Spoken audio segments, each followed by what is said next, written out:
Ah, okay.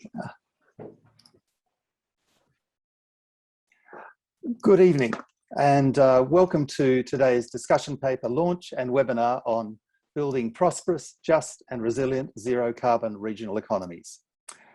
My name is John Wiseman and I'm a Senior Research Fellow with Melbourne Climate Futures, the host of today's event. I'd like to begin by acknowledging the traditional owners of the unceded lands from which we are joining this webinar. I pay my respects to elders past, present and emerging, and to elders of other Aboriginal and Torres Strait Island communities who may be joining the webinar today.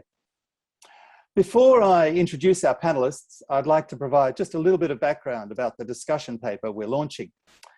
Now, when my colleagues and I at Melbourne Climate Futures decided to produce a paper on regional transition strategies, we did hope it would make a useful contribution to public debate about Australian climate and energy policy in the lead up to COP26. But we didn't realise just how hot and how topical the debate about regional transitions would be in the week in which we launched the paper. Increased recognition of the speed with which fossil fuels need to be phased out, combined with sharp falls in renewable energy costs, are clearly creating significant challenges for many Australian regional communities.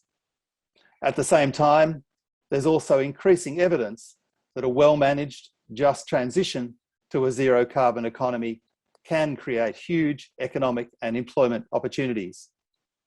Our aim in this short paper is therefore to provide just a concise overview of learning from recent Australian and international policy and research literature about strategies for building prosperous, just and resilient zero carbon regions and communities.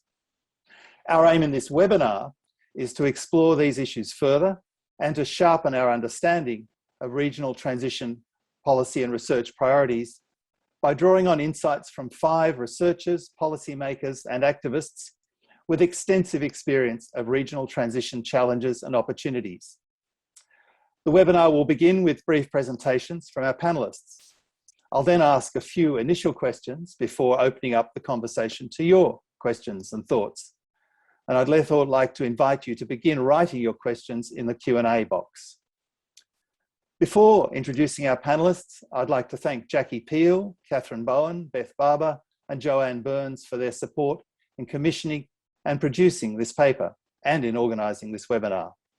And I'd particularly like to acknowledge the great work of my co-author, Linda Wollersheim. I also need to let you know this seminar is being recorded. The recording and slides will be available on the MCF website in the next few days. Now, let me briefly introduce our panel. Linda Wollersheim is a doctoral researcher at Deakin University and a research fellow at Melbourne Climate Futures. Her research compares key policy and regulatory settings impacting community access, operation and ownership of renewable energy technologies in Australia and Germany. She's also a member of the Australian Coalition for Community Energy Research Network. Amanda Cahill is the CEO of The Next Economy, and the focus of her work there is to support regional communities across Australia to manage changes in the energy sector in ways that stimulate local economic development.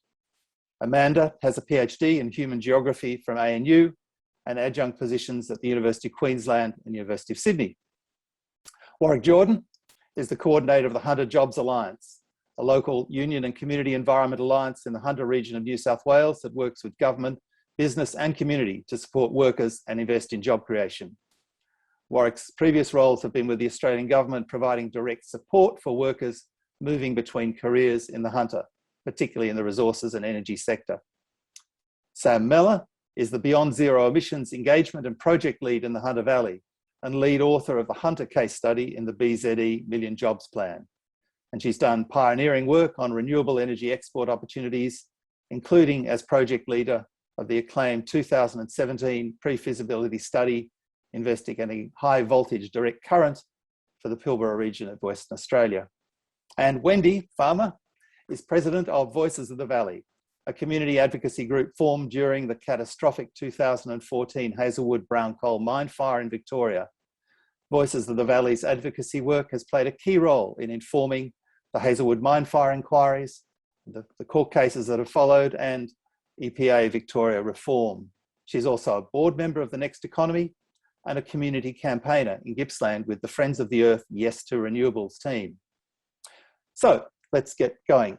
I'd like to begin by asking each of our panel members to provide, just for a very brief overview of your organisation's work and your views about regional transition challenges, opportunities and success factors. And I'd also like to throw you the challenge of summarising just in a sentence or two what the term just transition means to you.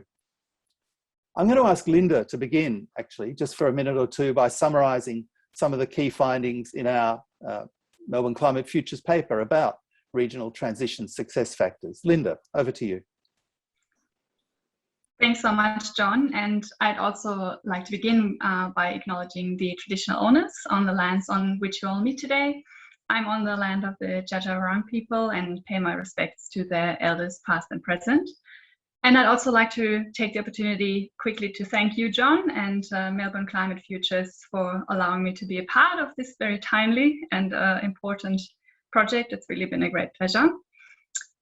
And I'll try to be quick, but we do discuss 9 key success factors in the paper, pointing to the fact really that there is no one single bullet or one-size-fits-all solution, but rather a suite of learnings that are repeatedly emphasized in literature and also in practice relating to sustainable regional economic transitions. Successful regional transition processes tend to begin with a firm and genuine commitment to inclusive and respectful dialogue, rather than sheer consultation on preordained policy options. Transparent discussion and deliberation processes are much more likely to achieve more carefully tailored policies that build on the strength of and on the visions of specific regions and communities. The importance of policy leadership from all levels of government is probably hard to be overstated, both in regard to setting ambitious science-based climate targets and also in developing a comprehensive national plan for regional transitions. To design, coordinate, and bring together diverse and key stakeholders, transition governance authorities can potentially help bridge that gap between national and state level policy and local accountability, knowledge, and expertise. Adequately funded re-employment, retraining, and early retirement programs for workers who are affected by closures are critical, because we do, of course, know that the impacts of job loss extend beyond the affected individual to their families and also into the broader community.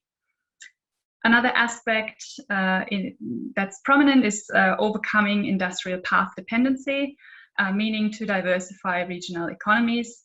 And by fostering a culture of innovation and entrepreneurship, for example, particularly social entrepreneurship and social innovation, the co-benefits of mitigation and adaptation across zero carbon economy sectors can be maximized. And enabling new actors to gain market access, I would argue, is vital to overcoming a state of economic dominance by an often a small number of large incumbents, not often multinational corporations, that don't have the best track record, I think is fair to say, when it comes to weighing up business decisions against sustainable and community-focused benefits and interests. Maximizing the creation of secure, high-quality jobs is not a given. I'm sure we'll talk about that more.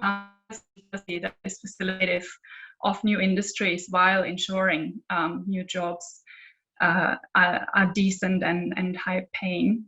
The opportunities of transitions must be expanded for all workers and all community members, including and especially for those previously marginalized groups.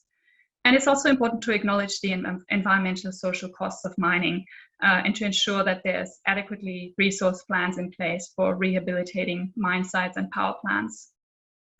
And last but not least, we have that necessity that the commitment to just transition is substantive and not just limited to a public relations rhetoric. Place-based strategies that are developed collaboratively are essential, and the costs and responsibilities need to be transparent and equitably shared. That much for the sort of key learnings, and maybe if I may very briefly, to the term just transition. I like to think of it as a more broadly transformative process that moves beyond reactive and narrowly focused focus on economics and to a more community-oriented process that really tackles environmental and social vulnerability, and that also seeks to overcome injustices and power imbalances across our current socioeconomic system. I think we have this really rare opportunity to rethink our socioeconomic structures and really can choose to maximize community benefits by coupling technological innovation, the renewable energy solutions that are readily available with democratic governance, financing and ownership models. So community energy, for example, I think is a terrific way of making sure that decision-making power and profit stays in local hands, and that can then be reinvested in local communities. So for me, Just Transition really is sort of an opportunity to create more equal, resilient and sustainable economies. Thank you. Thanks, Linda. That's great. Amanda, what's learning about regional transition strategies and priorities do you draw from your work with the Next Economy? Yeah, so the Next Economy, we work with communities across Australia. We work with very different groups. Sometimes it's local government, sometimes it's on behalf of state government, community groups, and really helping them look at how they manage changes that they're experiencing with changes in the energy sector. And the things that we're finding is that everyone, like, we're not getting any pushback anymore. People know that changes here, things are changing. There's a lot of frustration that they don't know how this is going to play out, and they can't see a lot of leadership, particularly at the government level. But on the other side, there's a lot of excitement. So I've been working more recently in central Queensland. I spent the last 2 days in Townsville, and there's just so many opportunities, like big industries coming in, whether it's green hydrogen, green metals and minerals processing. There's this kind of sense of opportunity there, but also frustration. So industry saying, well, we're moving, but we're coming up against all these roadblocks because nobody's actually stepped back and looked at the big picture and worked out, you know, how we're going to do this at a systems level. So you've got renewable energy projects. One I saw yesterday at Kennedy Energy Park, 400 kilometres west of Townsville. Just the wind turbines themselves could produce up to, they can only actually put into the grid 25% of their capacity because the transmission hasn't been upgraded. So people asking questions like, whose job is this to actually manage all the bits in between so business can get on with that? So that's the kind of discussion on the ground. People saying, well, how do we make sure that we've got energy security, stability and affordability into the future? How are we going to look after workers, current and future workforce? How do we diversify the economy and help existing industry to adapt? How do we manage land and water? Because there's increasing conflicts and discussions around land access and water use. And how do we make sure that everybody benefits from this? And that goes to Linda's point around, we've got an opportunity here to address a whole lot of socioeconomic inequality that's been there for a long time. So it's not just minimizing impact on communities, it's actually maximizing benefits for everybody. So I think we've got a lot of lessons to learn. Like people are saying, let's not repeat mistakes of the past, like the LNG industry, and let's look to the future there. So in terms of just transition, I think it's, I feel like Linda said everything that I agree with, but it's about processes around how we manage that change deliberatively, bringing the right people into the room at the right time to have these discussions. So it's triggered by changes in the energy sector, but it's actually a bigger discussion about how could the Australian economy be if we use this disruption to look at all of the sectors and make sure people are benefiting from that for the long term, and taking into account that the climate science is very clear and we need to move faster than, say, 2050 net zero emissions targets. Indeed. Thank you. Thank you, Amanda. Warwick, how do these questions and issues look from your perspective with the Hunter Jobs Alliance?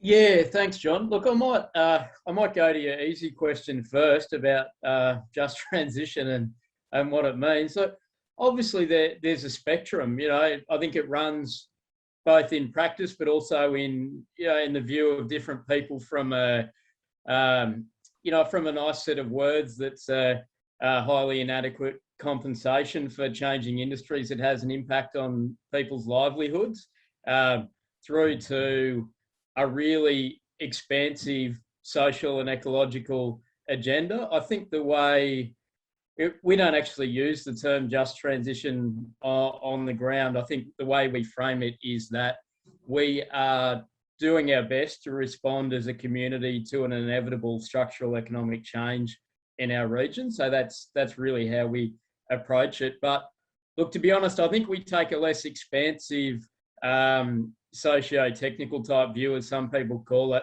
Essentially, we're just looking at what are the tools that we can pick up to help us through what is a challenge, the likes of which we've never seen before in our region in terms of our economy. So we take a very pragmatic approach.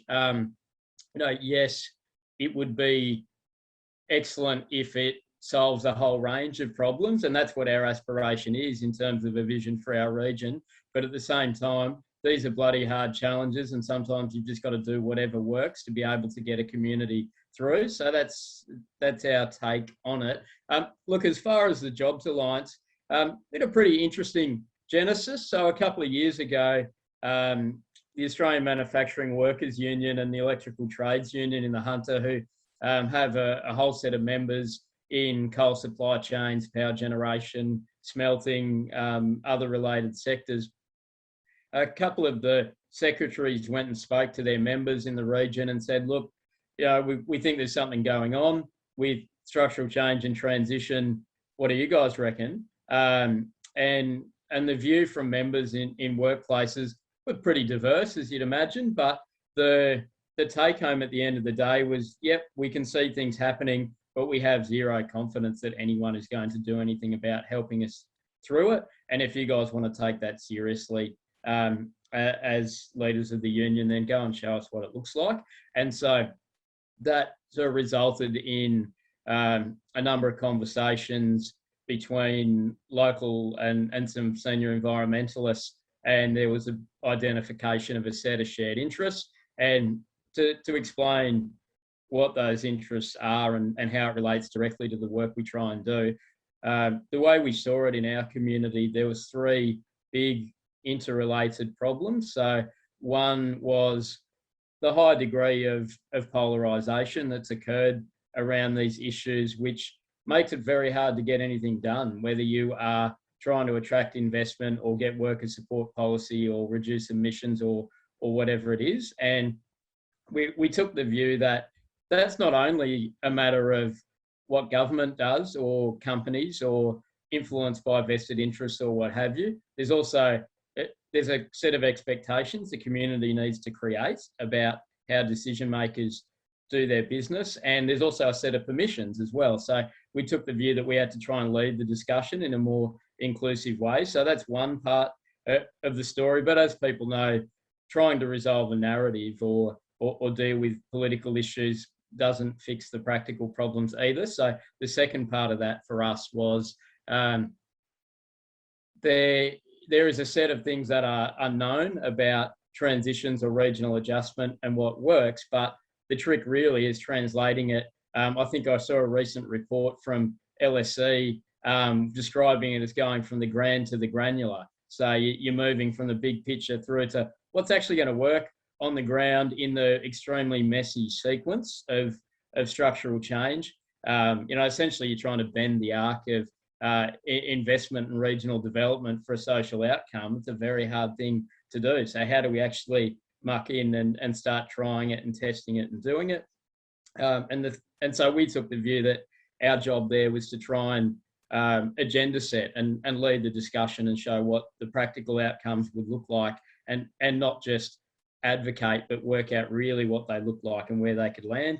And the last thing that we're quite committed on, and I think it's reflected in some of the work Linda showed and what Amanda was speaking of, that communities and workers have got to be front and centre. You don't have any kind of just transition if you're not treating workers and communities well and delivering an outcome for them at the end of the day. And so we've taken the view that finding ways to institutionalise participation in whatever the structures are, and being really active in having a dynamic engagement with the community and workers and knowing what's going on. Because as we can see from the outside world, it's changing so rapidly. Look, the last thing I'd say in terms of how we see that rolling out, and thinking of Linda's list there, look, there's three things that we really focus on.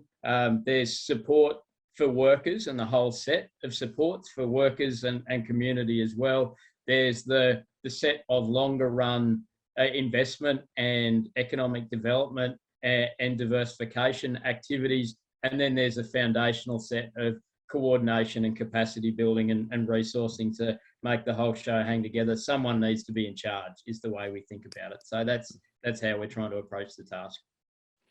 Thanks, Warwick. Sam, Bzed, you've also been doing lots of work in the Hunter region. What's your reflections on what you've learned from that experience on some of these issues?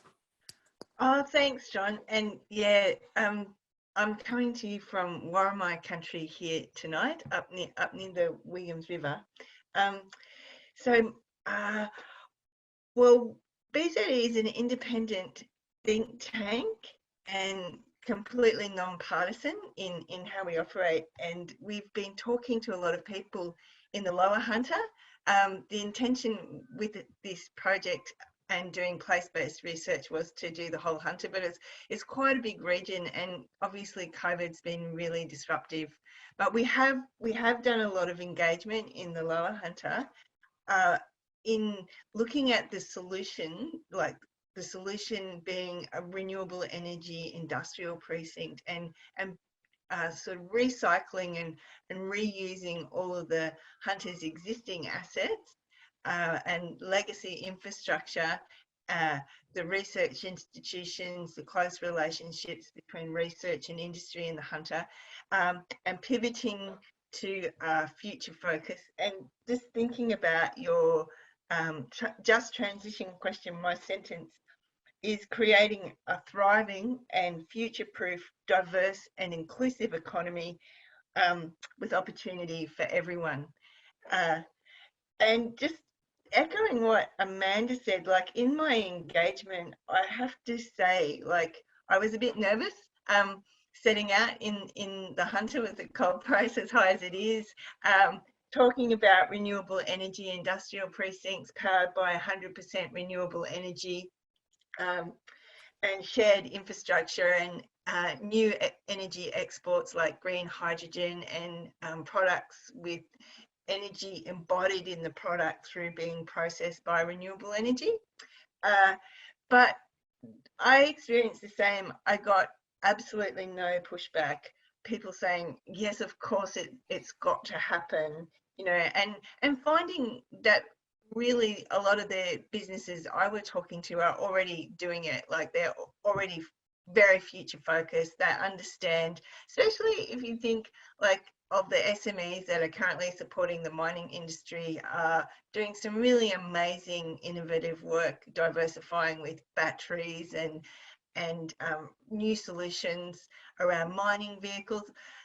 Mining and energy is really the Hunter's great strengths, and we're just seeing some fantastic work happening there with, you know, these massive mining vehicles being retrofitted with batteries and being safer in the underground mine environment.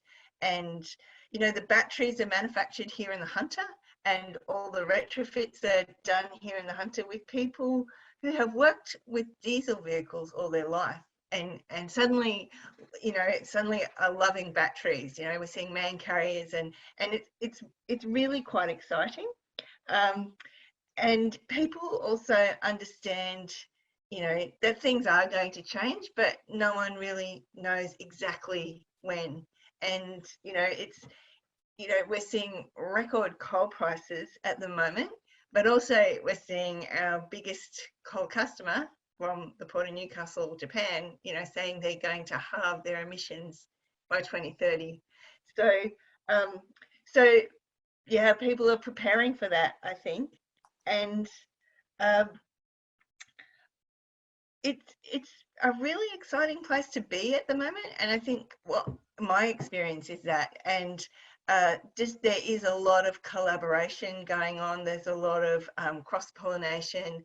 There's a lot of opportunity, and I'm quite excited about our future, and I think it will be a good transition and transformation for everyone. Great. Thank you, Sam. And Wendy, so how do these issues look like from Latrobe Valley perspective? Look, I'd absolutely have to agree with Linda, and I actually thought after she spoke that I could probably just go home now. Oh, I am home. That's right. And also the other speakers. So I think where I'll come from, you know, for a community like ours in Latrobe Valley in Victoria, our work started because we needed to survive. And we needed to survive not only because of the Hazelwood mine fire and the damage it did to our community, but pre that, privatisation of the power industry and how it took our jobs away. You know, and then we had the Hazelwood power station and mine, an announcement of a 4-month closure, and we didn't have an option. We had to survive. At that time, our community couldn't speak about transition. They couldn't speak about climate change. They couldn't really speak about anything because the fear of what would happen or could happen actually prevented the community speaking. The community knows coal. They've always been a coal community. Well, they actually haven't. They were a rural community, a farming community before coal. But, you know, for the history that people remember, we have produced Victoria's power.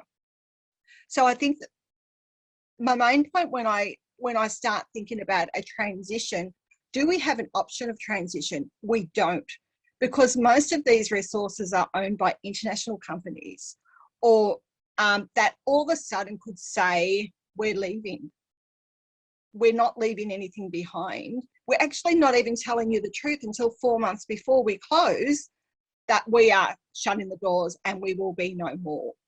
So when I start thinking it, so a lot of our work has been on building that jobs and hope, what could be for a community like the Latrobe Valley or any other community. Each coal community, each region is very different, but they still have the needs. They need to create hope in their community of what will become. If we don't create hope, we can't take people on a journey with us to a transition. You know, I often put it, Amanda will probably laugh when I say it, of, you know, having a 4 or 5-year-old child that you want to take something away from them and they'll kick and scream and they'll hold on to it as much as they can. But if you actually give them something to distract and create a hope, you know, here's icy pole instead of what I don't want you to have, they will come on the journey with you. And I think workers are the same in that sense. They need security. They need to feed their kids. They need to be able to put their kids through school. So they need to survive. So when we start talking about transition, we can create fear because we're talking about taking their jobs away. Where when we, you know, or some people when they talk about transition. So for me, when I talk about transition, it's how do we take a community, a whole community, everybody, you know, not just the workers, but the whole community on a journey to what becomes. How do we create hope? How do we create a vision that the community can grasp? And so for me, a just transition is about the whole community. It's about those coal workers. It's about those that have never been able to get work because of a very, you know, low unemployment rate. You know, and those people that have really tried to get work. But it's also about their partners. And so my husband was thrown into the 4 months and your job is gone. You know, these guys had never really thought about what would be after the power station or the mine because they always believed they would be in the power station or the mine. So it's really important to start talking about transition early. You know, we now have the announcement of your lawn closing by 2028. I doubt they'll be there by 2028, but, you know, we have that announcement. That's our early peak of actually going, listen, things are changing. We've just had Alinta, so Loyang B, announce that they will close by about 2030. You know, doubt they'll be there by then. But, you know, so we have to start listening to the messages. These companies will make a decision when they close because coal is not the future. There's no money in it. There is actually more money in, you know, progressing to renewable energies. We have to act on climate change. we have to protect communities' health. You know, when we talk about climate change, coal kills. Coal, you know, it has impacts on the health of communities around them and our children. So we have to take action, but we can't wait for industry to take that action. We need to build that future of what communities want, and that needs to be from the bottom up together. Thank you. Thanks, everyone. I mean, Wendy, just briefly there, I mean, health arguments have been really important in the Latrobe Valley, haven't they? Concerns about health. Can you just speak briefly to that? Yes, so we've, you know, for many years, and I remember even as a child, we've always had these reports from VCOS about the health of the community and, you know, the high incidence of the cancers or the respiratory disease or the diabetes or the, you know, everything. You know, let's just tick off Latrobe Valley and tick off that we're all part of these, you know, health things. But often we blamed the victim. We blamed those that were sick for the way that they actually lived. One of the things we really when we had the inquiry into the closure, sorry, I was nearly going to say the wrong thing, after the Hazelwood mine fire, it actually gave an opportunity to address the health impacts of what had been happening in Latrobe Valley. And that was when we started realising that there needed to be action taken to protect the health. And what we're starting to see now is many people that have never really cared about climate change or coal or anything else are saying, we want industries that are going to protect our health. We don't want industries brought into Latrobe Valley anymore that have health impacts. We deserve to actually have a cleaner environment. Thank you. So look, the next question I was going to ask everyone to talk about was the state of Australian discussion about regional transitions and the transition away from fossil fuel. And it's obviously a kind of interesting week in which to talk about this. I mean, I think some of us heard, you know, some interesting comments in Parliament today reminding us that, you know, solar energy doesn't work at night and that apparently batteries are not yet in existence.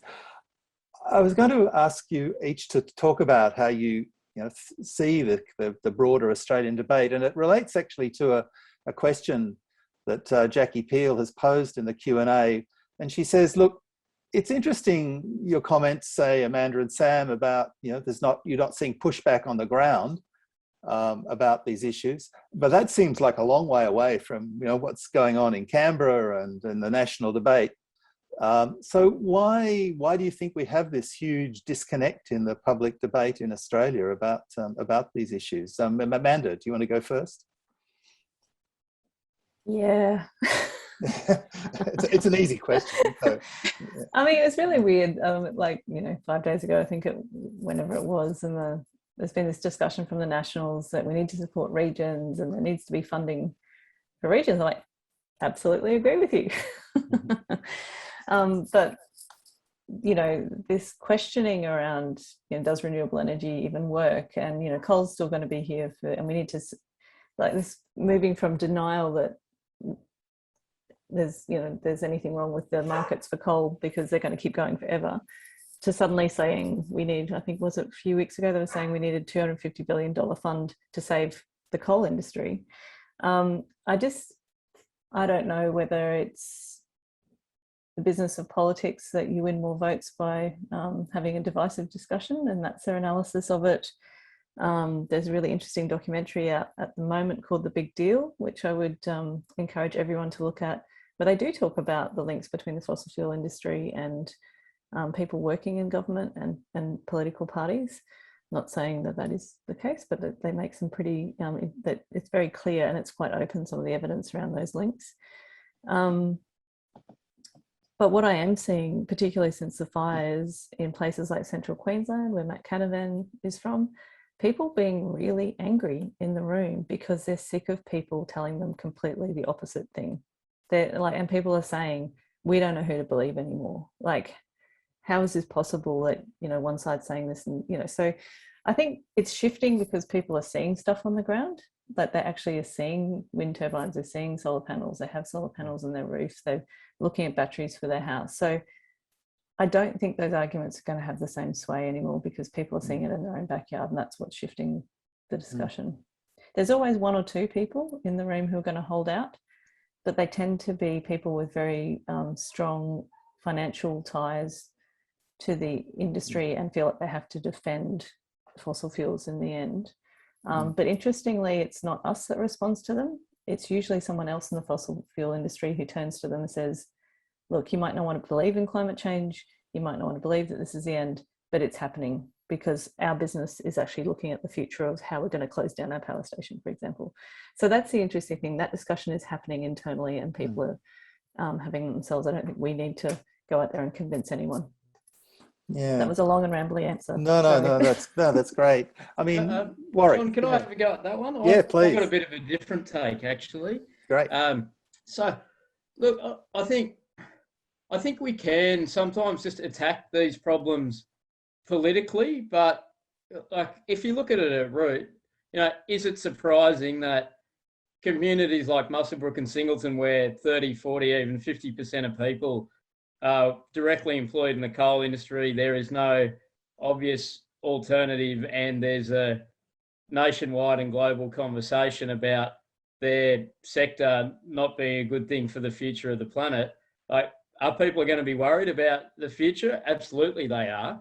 And that's going to find an expression in some social or political or other response. So I think at a principle level, it's absolutely real. We had a by-election in the Upper Hunter a few months ago, which quite unhelpfully was framed up at the start as some kind of contest between Malcolm Turnbull and Mark Latham, and it's like, and it's, these places, it's like they're treated as some kind of political theme park, and they're not. They're, the Hunter's a place with 700,000 people in it trying to get by and have lives and, look after their kids and aspire to a good life, and that's the reality. And people aren't silly, they look at an industry that, is changing, or they hear people actively threatening that industry or feeling like that industry is being threatened. Of course, they're going to be concerned about that, and and their voting behaviour will follow. In that by-election that I mentioned, it was interesting, right? There was an active conversation once we managed to get along without Malcolm and Mark wandering around dominating proceedings, and things actually got down to the real issues. There was a conversation that was quite active about transition, and there was some polling that came out that had a sort of roughly 50-50 split in the electorate between folks who'd like to see the coal industry continuing to grow and folks who'd like to see a transition plan. But at the end of the day, over 80% of people voted for candidates who were really strongly backing in the industry, and there was some sort of sophisticated discussions, and both the major parties ended up with particular approaches which they started talking about transition. So there's ways that the conversation evolved, but at the end of the day, it's absolutely a real sentiment. And where I think the political issue comes in is it becomes an issue of how that conversation gets led, and whether there's a forward-looking vision that tries to adjust to the reality that we're facing, or one that's dare I say it, a bit more politically exploitative, and maybe that's even unfair. I think there's views out in the regions that perfectly align with what folks in the National Party are saying. That's real, and so I think we just have to take all of that seriously and accept that there's a diversity of views out there, and it's a journey to try and get where we're going. But I think the last thing we need, I've had the good fortune to be invited or go along to a number of One Nation and National Party events and so on in the Hunter over the last year or two, and there's some interesting stuff, and there's people trying to get to grips with this. But when you see Matty Canavan sort of phoning in from Queensland in his shed with a cardboard cutout of Bob Brown with a Starter Darney shirt on, and saying he loves the Hunter so much he's going to bring that down to Muswellbrook, you wonder what the value of that is in any kind of real way to try and help a community through these kind of challenges. Yeah, absolutely. Sam, yeah. Yeah, John, I had the privilege of presenting at the Parks Low Carbon Economy Forum recently, which was arranged by Parks Shire Council. And it was a totally different conversation. It was a fantastic event talking about all of the opportunities that decarbonisation and the low carbon economy offers regional areas and specifically around parks.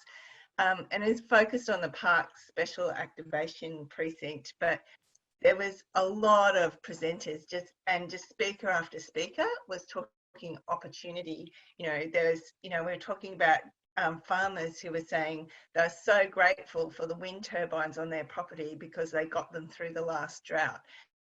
There was evidence about solar panels and sheep and how well they work together, and how this sheep farmer in Dubbo, again, the solar panels actually helped him grow green pick because the dew dripped off the solar panels and his sheep in that paddock did better. And then just all these agricultural opportunities that solar panels can provide shade, and you can grow different kinds of crops. And the soil carbon opportunity, there's some really exciting research and about fungus out being done out around parks, and inoculating wheat crops with these fungus that enables it to draw down more carbon. The people in regional areas have fabulous opportunities, and it's a totally different discussion, and it's a very diverse opportunity that can grow our regional economies a lot more. Yeah. I mean, Wendy, it's Amanda, did you want to say something? I just wanted to make an observation, because it's interesting. What you're hearing from Sam, what you're hearing from Warwick, and what you heard from me is exactly what happens in the room. And it's been interesting. There's a reflection on polling recently done by some groups, and they found that if you ask people, if you start the conversation with, should we keep the coal industry going? Like if the question is framed that way, or should we protect coal jobs? Of course, people are going to say yes. If you start by asking, if you frame it in terms of renewable energy, do you support renewable energy? People say yes. And it was almost the same proportion of people were saying yes to both questions. And I think that's at the heart of it. We're right in the middle of it. Coal is still here, and we need to respect that. That's not the issue. It's that things are actually changing. It's how do you want to deal with that is kind of, so that comes down to the point around, we say, well, we need to have meaningful, deliberative discussions and conversations and get people in the room. But how you have that conversation is, needs to be, fleshed out a whole lot more as to how we move it forward, so people do feel included in it, and we do have those diversity of voices. I just wanted to point that out, because exactly what Sam and Warwick were saying is the tension in every room. Yeah. People can hold, that's humans and cognitive dissonance, right? We're designed to be able to hold conflicting ideas in our head, because life is bloody complicated and there's lots of things to work through. So, and that's in individuals' heads, let alone a room full of people or a region full of people. Like it's exactly the same thing. I got some polling back yesterday from some of the western commuter suburbs of Newcastle, where there's quite a bunch of people working in coal and heavy industry, and it was exactly the same thing. We had 65% of people who said that the coal industry was really important for the prosperity of the Hunter region, which was the same percentage that said that they thought on balance renewable energy would be good for jobs in the Hunter. So it's a journey. People are working through different ideas and trying to get to grips with it and work out what it means for them and their families. Can I just briefly add to that point on, I think just important to point out, like with the notion of polling, it's always, very tricky, I suppose, to really have that reflective character, because depending on which poll you look, of course, you have sort of different, different stories that come out of that. So with looking at the political debate, it seems that it's really just a very small handful of players sabotaging the climate debate for all of us, because the denial language might have shifted, but now sort of delaying action is I think can be sort of looked at or framed as the new denial. And even sort of having this, you know, the Australian Conservation Foundation poll, I think presented a very stark different picture of, like, you know, all of the seats showed majority support, even in Barnaby Joyce's own seat. So it's just, I find it doesn't really help the already very politicized, you know, environment that we are in Australia. And it's sort of like, it's so important to overcome that, you know, divide. And Warwick, you spoke about the polarization. To overcome that, you know, having a very small number of voices sabotaging the overall debate is just so unhelpful, and it's, you know, no longer an ideological point, I believe, as we've seen at the state and territory level with very ambitious climate action, also from liberal governments. So yeah, it's just this continuation of politicizing the issue is really unhelpful, and then sort of, you know, employing different polling for different means. Yeah, it just prolongs this whole polarized debate, it seems. Linda, I wonder, because I know you're doing research and are aware of what's happening in Germany on some of these issues.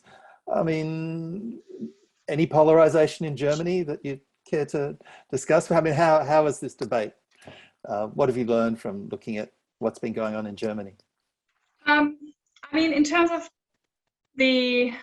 of course, there's different opinions, but it's a very different, I suppose, starting point. Like, all of the major democratic parties are committed to acknowledge the threat of climate change, and were committed in the recent election campaign to taking action on climate change. I point out it's only the major democratic parties, the right-wing nationalist Alternative for Germany party did not. But yeah, I think in terms of looking at it through this like transition focus, I think the key takeaway there is that the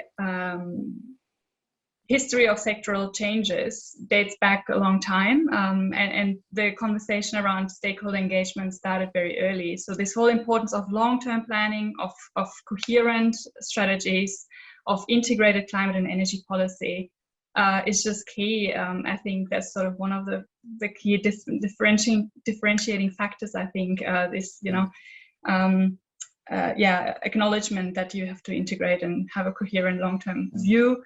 Also with you know, ambitious interim targets, have monitoring and evaluation in the process to adjust as necessary. But yeah, I think it's sort of, that's the key difference, I suppose. But yeah, I'm not saying that there's all of the things that's going on in Germany are best practice to look at. I mean, there's important learnings from there as well, I think, especially in terms of like the stakeholder engagement, bringing them together, having when you do reach a compromise, to actually implement the compromise as agreed upon, which was, I think, one of the sort of very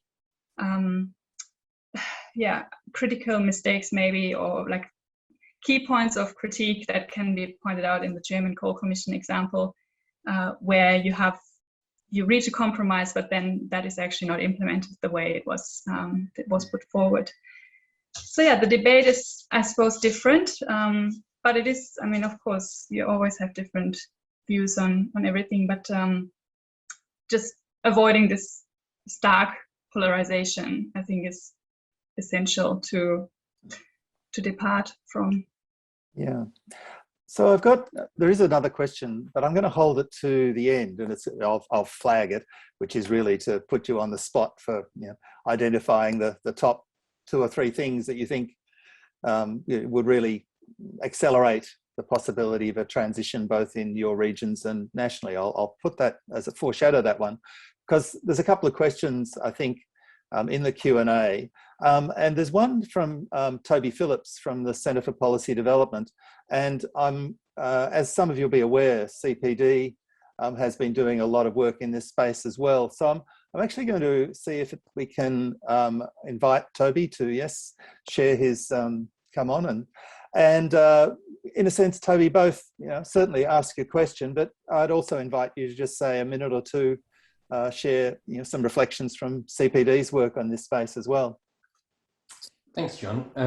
So CPD has been coming at the question of regional transition, I guess, really from two angles. For the last over 18 months now, we've been convening a group called the Climate and Recovery Initiative, which is really bringing together senior government officials, CEOs, union leaders, kind of national leaders to discuss carbon transition and economic transition.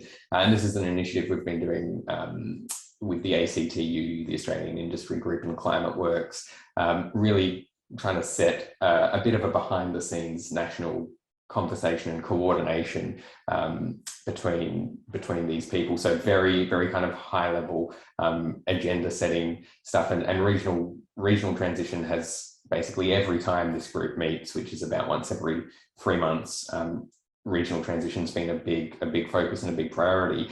And indeed, actually, because that's been identified as a big priority there, this year we've started doing some research now to understand specific jobs that are exposed to economic transition and to the global transition, and really trying to drill in to understand the skill profiles of these exposed jobs and those skill profiles that need to be absorbed by new industries. Because I think, what we don't want to see is something like the transition in Adelaide when the car industry, shut up the shop there, where on paper the region did fine and Adelaide's doing well, but actually many workers from that industry sort of never went on to get another job, and when the car factories closed, that was kind of the end of their careers.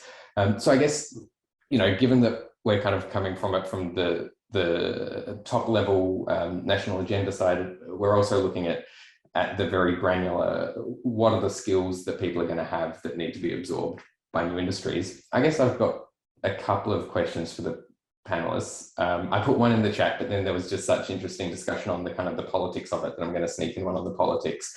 And that is, I think Warwick in particular, you made some really great points about, there being like really legitimate concerns. And I think that's holding back the kind of grand politics of this.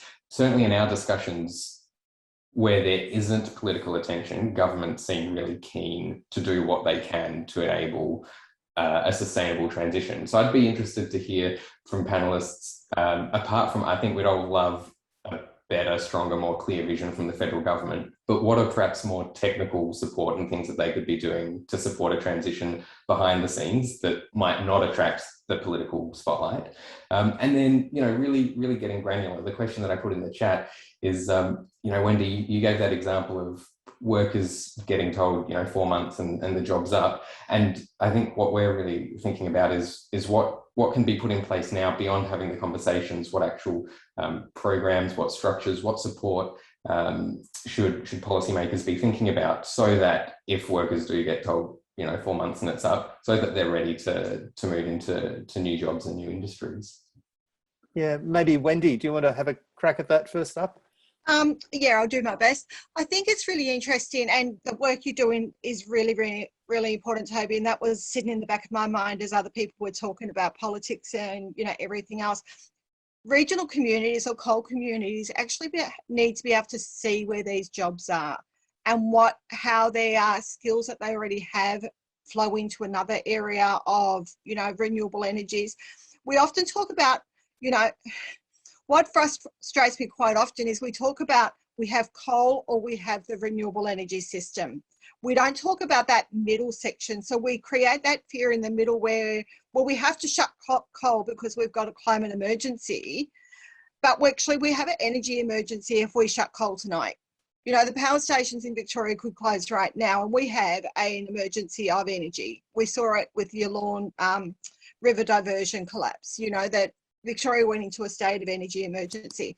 So how do we start, rather than putting that divide into either what is happening, we know coal's going to be there for that bit longer, to, you know, to support as we build what we need to build. But how do we tell the story of those jobs in those regional areas, what it means, what wind farm jobs will happen, but what are the on-flowing jobs from that? I often think about it in this, actually I was talking about this yesterday to one of the peak bodies in Gippsland, and we were talking about, with the internet, we started the internet and we never imagined what we would do with the internet. You know, 2020, 21 has showed that we do absolutely everything with the internet. I mean, I've sat in front of my computer all day, you know, on the internet. But the on-flowing jobs that are being created because we have the possibility of the internet. So it wasn't, you know, when we first put the internet into place, we didn't really think that we were going to have a lot, apart from we have, you know, something that gives us some direct contact. But it's just been amazing what it has created. And I think as we get to the renewable energy system, we will have the same sort of thing where we're actually creating all these offshoots of what, you know, energy will look like. But how do we take that picture and that image into these coal communities who are getting the political side of energy all the time? I mean, Hazelwood was probably the most politicised power station and energy security and everything else that I've ever heard. You know, for 2 years, I think Hazelwood was in the newspaper basically every day. It could have been 3 years. So how do we get what is happening to the people on the ground? Wendy, yeah, Sam. I'm really glad you brought up the internet and what the new jobs are. I'd just like to talk about a few things that are happening in the Hunter. You mightn't realise it, but there's a really thriving clean tech scene in the Hunter. And when we're not in lockdown, I sit in this collaboration space called 1804, and there's companies like New Ventures that is just commercialized and been sold. And, you know, it was a startup a couple of years ago and the founders made a heap of money, and I don't know what they're doing now. And DT Switched In is another, and DT is the company, Switched In is another company that's growing massively. And what they do is aggregate virtual power. They write the software to aggregate solar panels and batteries to create virtual power plants, and they actually are hiring people from mine sites and with different backgrounds because they need people with industry knowledge. Also there's you know, Hunter Angels is a local investment group and that have funded some of these startups. And they've funded this little device that is a soil carbon reader, because it's quite, you know, it's quite an ordeal to get your soil carbon measured. But they've funded the development of this device, which hopefully will be manufactured in the Hunter. You just scan the soil carbon and you get a reading. Also, I think there's a huge opportunity in circular economy, and in the Hunter we have this company called Molycop that does circular economy with steel. They're trying to decarbonise, to take their emissions out of their supply chain, and they have 50% renewable energy powering them, and they collect tyres and mattresses and make train wheels and these balls and different rods for mining, and but also they use tyres that can be from the mine site in a process instead of metallurgical coal. So that's Vina Zwala from the University of New South Wales. That's a process that she developed, but that is an opportunity. You know, there's if you go on Google Maps over the Hunter Valley, there's a lot of expired tyres, and we know of a business that wants to commercialise that product and you know, as a recycled product, and that instead of getting, you know, the circular economy, instead of always using new elements. So and also offshore wind is another big opportunity for us here in the Hunter, because it's just been legislated by the federal government at last. Thank you very much. And we can, like, it's a new industry, the floating offshore wind components, we can actually manufacture components for offshore wind. And so there's a lot of jobs in the whole offshore wind section, in the harbour, putting together the wind turbines, taking them out. So they're just a few of the jobs that we'd like to point to. Can I want to respond to that, John, if I may. We're preaching to the converted. We know these jobs are here. What I'm saying is we need to get it out into the wider communities, and especially coal communities. Warwick's probably sitting there and going, yes, there are great things happening. We know these are happening, you know, feeling the same way. But for coal communities that are seeing little things, and, you know, I've done a lot of work on that legislation for offshore wind farm. You know, Star of the South will be the first offshore wind farm in Australia. You know, like, I've done a lot of work there, and I know where the jobs are, but we have to be able to show the broader communities where the jobs are. These bits and pieces that are happening aren't being fed into, you know, coal places that are employing, you know, say, just to estimate a guess, you'll employ 1,000 people. That is the overflow of the services that supply that. So renewable energies have got a lot of jobs. You know, there's so many, and I know Voices of the Valley themselves, in our very early work, we actually put where the jobs were, you know, and we put a graph, but we need to be able to feed that to the unconverted, if you know what I mean. We know it's happening. We need to show examples across Australia of the positives that are happening. Toby, mate, to your question, and look, I'd be really happy to have a chat offline. It sounds like really sound work that you guys are doing. Look, I would say a couple of things. So the challenge is huge, right? These are, I think I said before, but we're trying to bend the arc of regional economies to a social purpose when we're used to letting economies run in a particular way like we have for the last 40 years or so. That's an extremely hard thing to do, and it's a different environment, a different political economy to Europe or what have you. The other thing I'd say, just in general, is as advocates on these issues, and I use the word advisedly. We're not necessarily technical experts, or we're not necessarily policymakers, or we're not finance people or business people, but probably the directions we come from, our bread and butter, whether it's, you know, the environment movement is tops at saving places. The union movement is excellent at securing paying conditions in industrial environments. Community advocates are excellent at generating programs for their regions. But, you know, it's a whole other order of magnitude of complexity and difficulty, you know, trying to understand all of the different angles and activities that need to be done. And we know what the list is, but they don't all work in particular places. They may not all be needed at the same time. You've got to build capacity to build it up. And so I think as advocates, it's incumbent on us to sort of evolve and peel the onion on what those specifics are in our communities and actually participate in how they get delivered.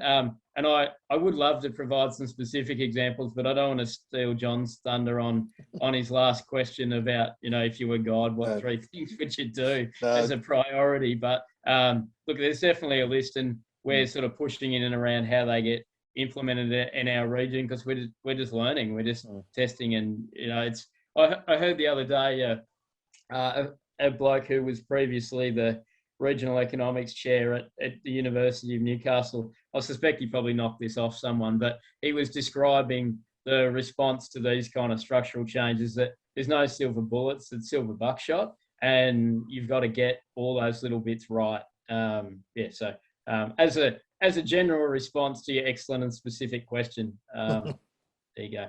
Amanda, I want to throw back to Toby in a second, but anything you'd like to add here?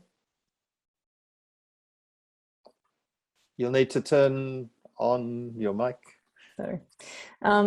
Yeah, I guess I was starting to move into the territory of the kind of three things, and Toby's question about what's the thing that you can do that it probably bypasses some of the politics and gets people pragmatic. I mean, and it's been touched on. I guess I would take Warwick's statement a bit further and say we need regional transition authorities. There needs to be bodies on the ground that are taking responsibility for bringing all of those different pieces together. But that's not going to work unless we've got statewide strategies, policies and targets, and then national transition authority with clear policy and probably more very high level policy and funding attached to that. I guess if you wanted to go a bit more specific than that, and I think this is in the report, I think I saw it, and there's a lot of talk around at the moment around, electrify everything. Like if we had an electrification strategy, which is, the fact that we don't just need to replace existing energy in Australia, domestic use, with renewables. We need to look at all the opportunities that Sam's talking about in terms of manufacturing, metals processing, etc., and all the jobs that go with that. So, the industry implications of that can come into that electrification strategy. Electric vehicles and transport can come into that strategy. So it's another way into starting to have that conversation. It's also another way into having a discussion around how we manage closure of existing coal-fired electricity plants, knowing that they are closing before end of technical life. And do we need, I think in Victoria, don't you already have in Victoria, power stations have to announce closure? They have to give a certain number of years. Was it 3 years, Wendy? Five years notice before they can close now. That was on the back of the Hazelwood experience.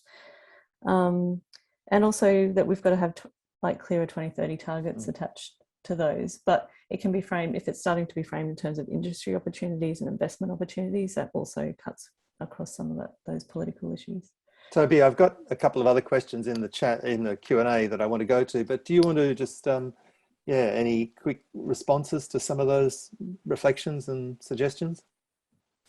Look, I think really useful discussion, useful suggestions. I think there's clearly a disconnect between the new industries that are forming and growing and making that opportunity clear to the workers. I think, if there's the great opportunities that Sam was mentioning, it's bridging that gap between then how do the workers that are currently in the coal industry, what's the pipeline to get into that, and are there enough jobs? And I think I'd also just say that I hadn't heard kind of Warwick's buckshot, not bullet point, but I think about that level of complexity is absolutely right. Certainly in the work we've been doing, we've noticed a huge lack of capacity in established business and in governments to deal with the level of complexity here. And had meetings with 3 departments from the same government, and where they all thought another department in the room was responsible for the nuts and bolts and details of transition planning, and it turned out kind of no one was having that technical ownership of it. So I think it's a big kind of capacity gap across the country for us to bridge, to be able to get all those shots right in that buckshot. So thanks, Toby, and great that you could join us, and look forward to continuing this conversation after today as well. I've got a question in the Q&A from Jackie Allender, and I think this might be first to you, Amanda, and then to others as well, and I'll just read it. Some people have mentioned delaying tactics, and the question is, to what extent do you see goodwill from the mining and energy industries to support just community transitions? What do you see as the barriers for those industries to collaborating with communities? And I guess it's a question about, what kind of conversations are you having with, say, large mining and energy companies, and what do you see when you talk to them? For the last 2 years, I've actually been approached by very large energy companies, even gas companies, at different points, saying, we know that things are changing, we're getting pressure from our insurers, our financiers, we're worried about legal risk and responsibility later down the track. So our board's trying to get our head around what our responsibilities are and how we can actually start to tackle this question of decarbonisation over time. And then how do we start to have that conversation internally with our workers and our communities? So there's a lot of work going on in fossil fuel, particularly the energy generators, I would say at the moment, trying to get their heads around this. I had a very major gas player ring me during the fires, January 2020, saying, look, we've been waiting for government to force us to decarbonise. They're not going to. We have no idea where to start in terms of thinking about this. So we're going to get together a small group of people. Would you come along and help us think that through? Unfortunately, a few weeks later, the federal government then announced a gas-led recovery, and that conversation then didn't happen. And I think that's the issue. Like I'm hearing from industry players, when they've got their business hat on, they know they need to start planning for this. I know that there is a coal mining, major coal mining company that is doing a lot of exploration around new minerals. They're getting ready to diversify that portfolio, but a lot of that's happening internally, and they're talking about the political environment. They don't want to put that out publicly, and they don't want to scare their markets and show that they're actually getting ready for that change. So there's some structural issues. But one thing I do want to say is a really cool story yesterday when I was out at a wind farm was it was sort of dropped into the conversation by one of the workers that they get workers from the coal mines further west turning up constantly wanting to get into they're like saying, how do I get a job here with this major wind company? Because they know that the writing's on the wall, and also the idea of working for a clean energy and being part of the future solutions really appeals to workers. So they're saying they're having to turn people away all the time. So I think we need to give people credit. I think there's a lot more awareness than sometimes we think about people sort of saying, where's my place in this future? Anyone else? I mean, this question about the response, the conversations with industry, with business, with anyone else want to jump in on that? Wendy? We, for us, we've actually got the coal companies, or most of them, so there's 3 different companies here that are actually talking to us about how do they talk to their staff about transition, what do they need to do, how do they actually support and talking about their responsibility as operators inside regional areas on they must be part of that. Actually, there's a little bit of an internal joke that nobody wants to be an ONGI. Even ONGI don't want to be ONGI on how they close the Hazelwood Power Station. And so the companies are really looking at their responsibility to their workers. And I think this is why we're hearing companies saying, well, we are giving dates, and it's giving these guys opportunities. And I'll say guys, because most of the, mine workers and power station workers are guys, there's some girls there, but given an opportunity to start thinking of what their future might be, where we've never really had that opportunity before. But the companies are starting to realise that they have that responsibility as well to help their employees transition. Can I add to that point, just in the interest of sort of, coming back to that point of departure from the beginning, that we're like, we know what's possible, and to maximize the benefits for communities. I reckon one important factor, maybe that's not been addressed in sort of a lot of the conversations, is that the importance of not attaching community as an afterthought, and sort of you have developing business model and actively facilitating business models that encourage different community investment model, I suppose, but co-investment, I guess, is one. Is a fruitful one, because I mean, especially when we look at those large-scale, utility-scale projects that seem to be, the large majority of which are currently still foreign-owned, don't have necessarily don't come necessarily with all the benefits that they should to local communities. So. I think that's just one important aspect that's not part of the conversation enough. Actively enshrining and having policy that has that at the front and center. Yeah, I've got a question here which goes back to this issue about the polarization, I guess, and it's a question from Rebecca Maki-Towler, and she says, there seems to be an ongoing divide between regional Australia and metropolitan Australia. And, well, these are my words, but maybe some people are playing that up a bit. for various reasons. But her question is, well, given that everyone's going to be affected by climate change and, you know, we're all in this together, how do we bridge this, you know, the kind of divide between, you know, regional and metropolitan Australia? Is that a real divide? And if so, what should we do about that? Can I actually have a go at that one? Because I'm Yeah. just sitting here thinking, and I go back to Darren Chester's comment, so National Party, who was a very, you know, coal man. I hope he's not sitting there now on the call somewhere. But, you know, he said that we have to stop this divide between the city and the, you know, the city and the regional areas. And we actually have to look to the future for what energy will be in 2050. Not his exact words. And there has been a real divide between regional and city people. But I think it was, to me, it was politics. It was actually politics creating the divide to actually hold on to what they had, if that makes sense.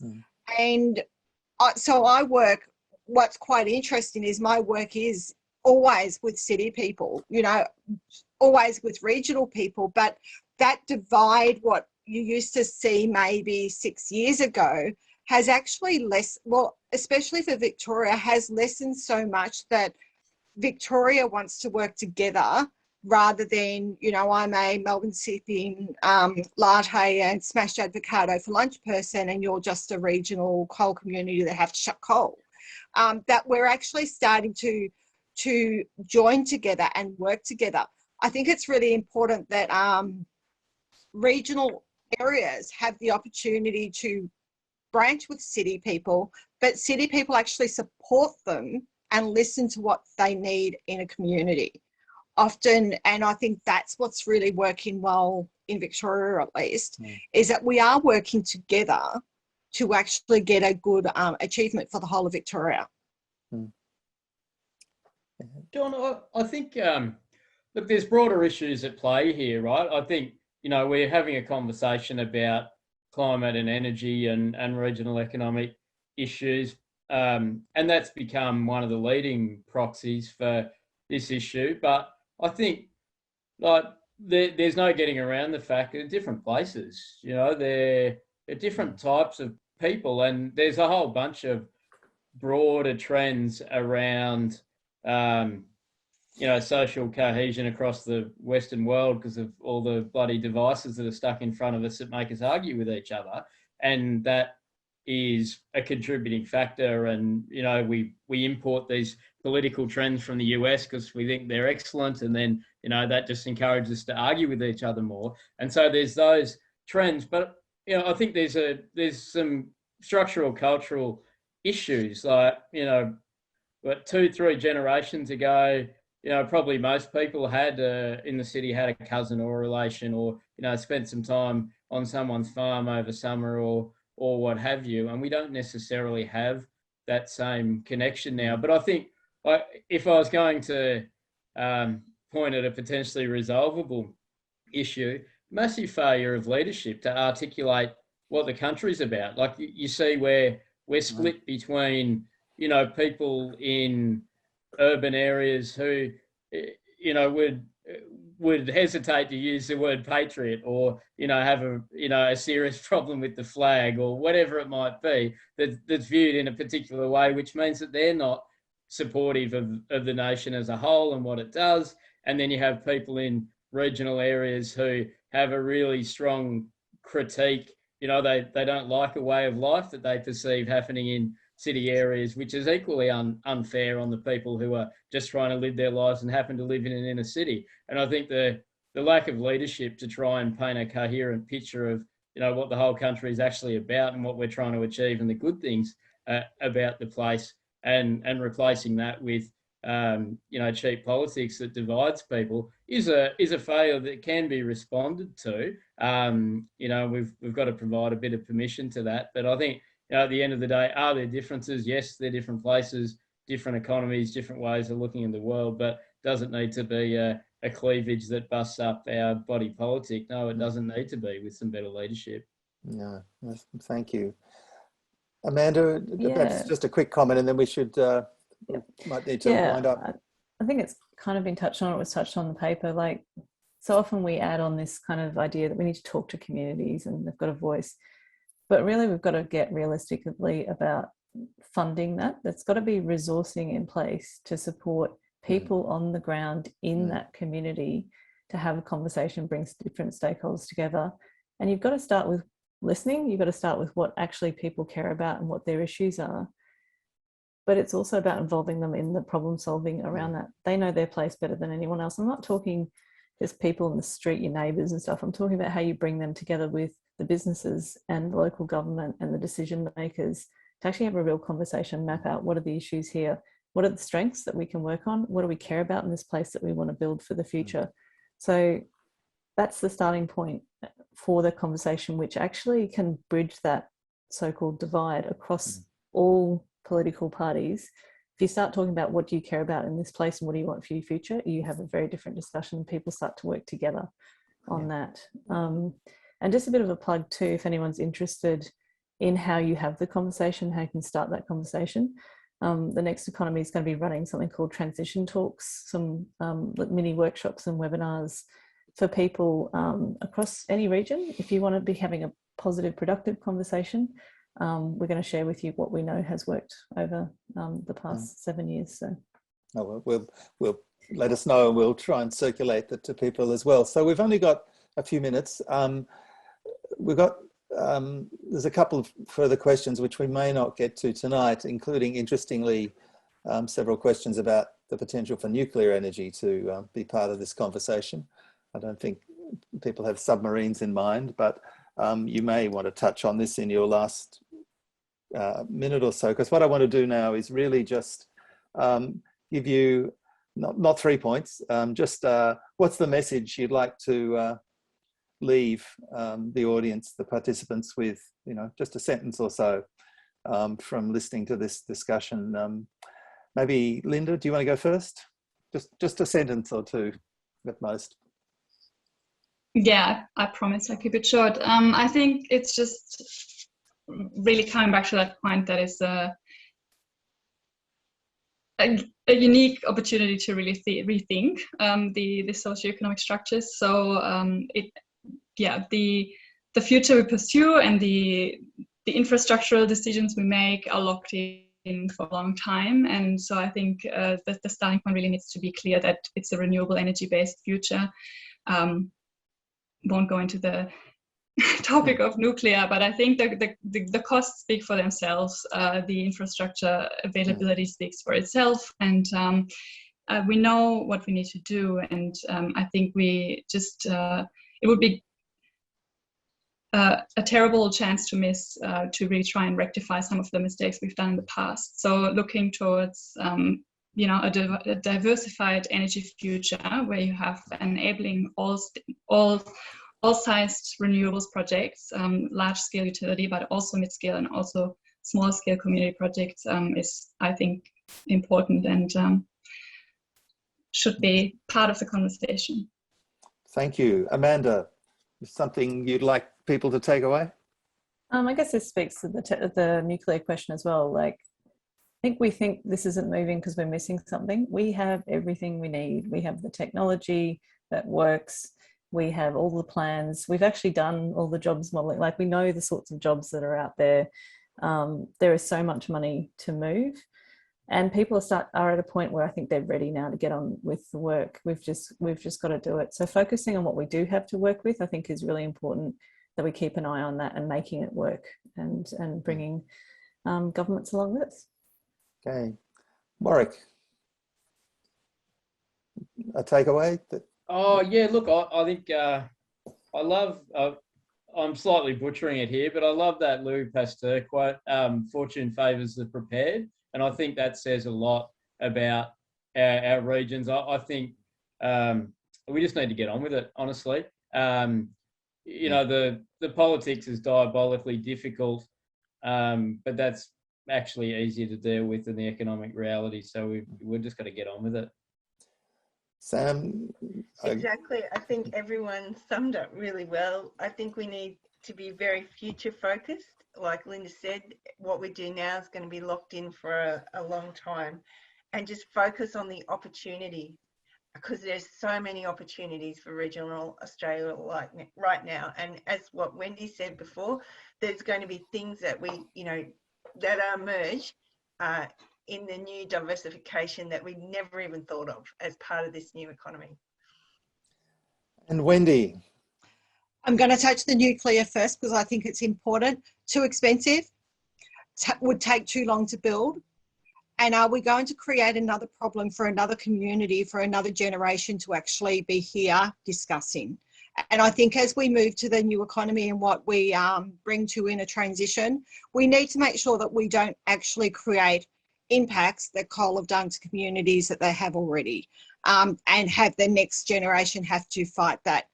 I think we need to recognise that transition is happening regardless if we're ready or not. We need to take politics out of transition and out of energy, and actually, as Warwick said, get on with it because it's happening. And regional communities can't afford to be left behind because we want to say it's not happening. Yeah, no, thank you. And I think when Linda and I were talking about the paper that we've written, this theme about getting on with it was really front and centre. I like your phrase too, Warwick, about fortune and favouring the prepared. I mean, I think there's been a lot of talk about just transitions for a long time, and the sense of getting on with it is really important at this point. So I think that's been a key thread throughout this discussion. Thank you so much for your time. Thanks to everyone who's joined us this evening. And we'll certainly make sure that we let you know when the recording of the webinar is available, which should be in the next few days, I think, and really look forward to continuing this discussion. Amanda, the events you mentioned might be a good way to keep doing that. So thanks all of you for being here. Thanks for everyone who's joined the webinar, and have a good evening. Thank you. Good night. Thanks, John.